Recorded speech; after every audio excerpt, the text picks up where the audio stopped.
وإذا ضربتم في الأرض فليس عليكم جناح أن تقصروا من الصلاة إن خفتم أن يفتنكم الذين كفروا إن الكافرين كانوا لكم عدوا مبينا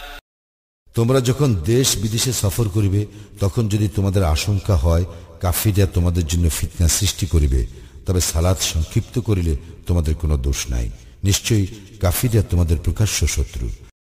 وإذا كنت فيهم فأقمت لهم الصلاة فلتقم طائفة منهم معك وليأخذوا أسلحتهم فإذا سجدوا فليكونوا من ورائكم ولتأت طائفة أخرى لم يصلوا فليصلوا معك وليأخذوا حذرهم وأسلحتهم ود الذين كفروا لو تغفلون عن أسلحتكم وأمتعتكم فيميلون عليكم ميلة واحدة ولا جناح عليكم إن كان بكم أذى من مطر أو كنتم مرضى أن تضعوا أسلحتكم وخذوا حذركم إن الله أعد للكافرين عذابا مهينا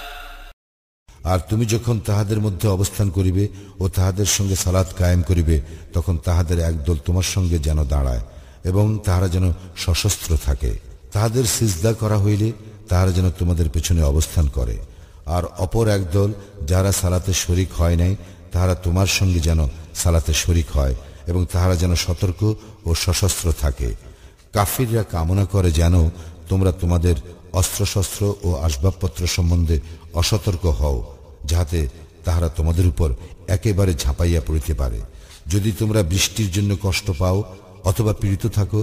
তবে তোমরা অস্ত্র রাখিয়া দিলে তোমাদের কোনো দোষ নাই কিন্তু তোমরা সতর্কতা অবলম্বন করিবে নিশ্চয়ই আল্লাহ কাফিরদের জন্য লাঞ্ছনাদায়ক শাস্তি প্রস্তুত রাখিয়াছেন فإذا قضيتم الصلاة فاذكروا الله قياما وقعودا وعلى جنوبكم فإذا اطمأننتم فأقيموا الصلاة إن الصلاة كانت على المؤمنين كتابا موقوتا যখন তোমরা সালাত সমাপ্ত করিবে তখন দাঁড়াইয়া বসিয়া ও শুইয়া আল্লাহকে স্মরণ করিবে যখন তোমরা নিরাপদ হইবে তখন যথাযথ সালাত কায়েম করিবে নির্ধারিত সময়ে সালাত কায়েম করা মুমিনদের জন্য অবশ্য কর্তব্য ولا تهنوا في ابتغاء القوم إن تكونوا تألمون فإنهم يألمون كما تألمون وترجون من الله ما لا يرجون وكان الله عليما حكيما শত্রু সম্প্রদায়ের সন্ধানে তোমরা হতোদ্যম হইও না যদি তোমরা যন্ত্রণা পাও তবে তাহারাও তো তোমাদের মতোই যন্ত্রণা পায় এবং আল্লাহর নিকট তোমরা যাহা আশা করো উহারা তাহা আশা করে না আল্লাহ সর্বজ্ঞ প্রজ্ঞাময় إنا أنزلنا إليك الكتاب بالحق لتحكم بين الناس بما أراك الله ولا تكن للخائنين خصيما আমি তো তোমার প্রতি সত্য সহ কিতাব অবতীর্ণ করিয়াছি যাহাতে তুমি আল্লাহ তোমাকে যাহা জানাইয়াছেন সেই অনুসারে মানুষের মধ্যে বিচার মীমাংসা করো এবং তুমি বিশ্বাস ভঙ্গকারীদের সমর্থনে তর্ক করিও না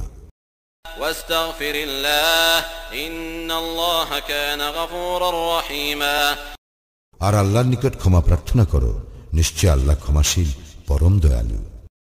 ولا تجادل عن الذين يختانون أنفسهم إن الله لا يحب من كان خوانا أثيما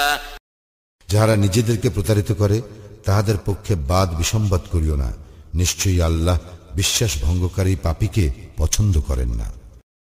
يستخفون من الناس ولا يستخفون من الله وهو معهم إذ يبيتون ما لا يرضى من القول وكان الله بما يعملون محيطا তাহারা মানুষ হইতে গোপন করিতে চাহে কিন্তু আল্লাহ হইতে গোপন করে না অথচ তিনি তাহাদের সঙ্গেই আছেন রাত্রে যখন তাহারা তিনি যাহা পছন্দ করেন না এমন বিষয়ে পরামর্শ করে এবং তাহারা যাহা করে তাহা সর্বোত্তভাবে আল্লাহর জ্ঞানায়ত্ত ها أنتم هؤلاء جادلتم عنهم في الحياة الدنيا فمن يجادل الله عنهم يوم القيامة أم من يكون عليهم وكيلا দেখো তোমরা ইহ জীবনে তাহাদের পক্ষে বিতর্ক করিতেছ, কিন্তু কিয়ামতের দিন আল্লাহর সম্মুখে কে তাহাদের পক্ষে বিতর্ক করিবে অথবা কে তাহাদের উকিল হইবে? ومن يعمل سوءا أو يظلم نفسه ثم يستغفر الله يجد الله غفورا رحيما কেহ কোনো মন্দ কাজ করিয়া অথবা নিজের প্রতি জুলুম করিয়া পরে আল্লাহর নিকট ক্ষমা প্রার্থনা করিলে আল্লাহকে সে ক্ষমাশীল পরম দয়ালু পাইবে। ومن يكسب إثما فإنما يكسبه على نفسه وكان الله عليما حكيما কেহ পাপ কাজ করিলে সে উহা নিজের ক্ষতির জন্যই করে, আল্লাহ সর্বজ্ঞ প্রজ্ঞাময়। ومن يكسب خطيئة أو إثما ثم يرم به بريئا فقد احتمل بهتانا وإثما مبينا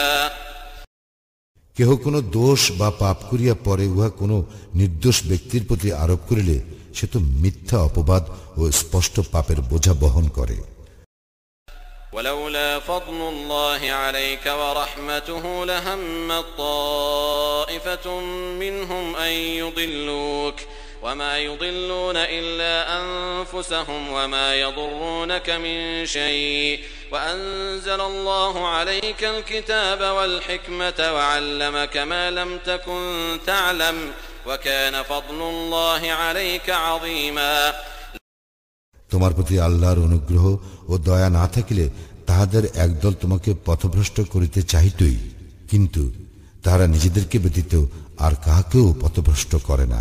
এবং তোমার কোনোই ক্ষতি করিতে পারে না।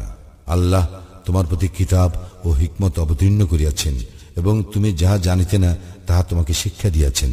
তোমার প্রতি আল্লাহর মহা অনুগ্রহ রহিয়াছে। لا خير في كثير من نجواهم إلا من أمر بصدقة أو معروف أو إصلاح بين الناس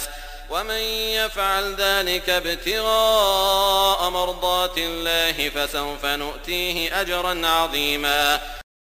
তাহাদের অধিকাংশ গোপন পরামর্শ কোনো কল্যাণ নাই, তবে কল্যাণ আছে যে নির্দেশ দেয় দান খয়রাত সৎকর্ম ও মানুষের মধ্যে শান্তি স্থাপনের। আল্লাহর সন্তুষ্টি লাভের আকাঙ্ক্ষায় কেহ উহা করিলে তাহাকে অবশ্যই আমি মহাপুরস্কার দিব। ومن يشاقق الرسول من بعد ما تبين له الهدى ويتبع غير سبيل المؤمنين نوله ما تولى ونصله جهنم وساءت مصيرا কাহারও নিকট সৎপথ প্রকাশ হওয়ার পর সে যদি রাসূলের বিরুদ্ধে আচরণ করে এবং মুমিনদের পথ ব্যতীত অন্য পথ অনুসরণ করে, তবে যেদিকে সে ফিরিয়া যায় সেদিকেই তাহাকে ফিরাইয়া দিব এবং জাহান্নামে তাহাকে দগ্ধ করিব, আর হুয়া কত মন্দ আবাস। ইন্নাল্লাহা লা ইয়াগফিরু আন ইউশরাকা বিহি ওয়া ইয়াগফিরু মা দুনা যালিকা লিমান ইয়াশা ওয়া মান ইউশরিক বিল্লাহি ফাকাদ দাল্লা দালালান বাঈদা নিশ্চয় আল্লাহ তাহার সঙ্গে শরীক করাকে ক্ষমা করেন না, ইহা ব্যতীত সবকিছুই যাহাকে ইচ্ছা ক্ষমা করেন, এবং কেউ আল্লাহর শরীক করিলে সে ভীষণভাবে পথভ্রষ্ট হয়।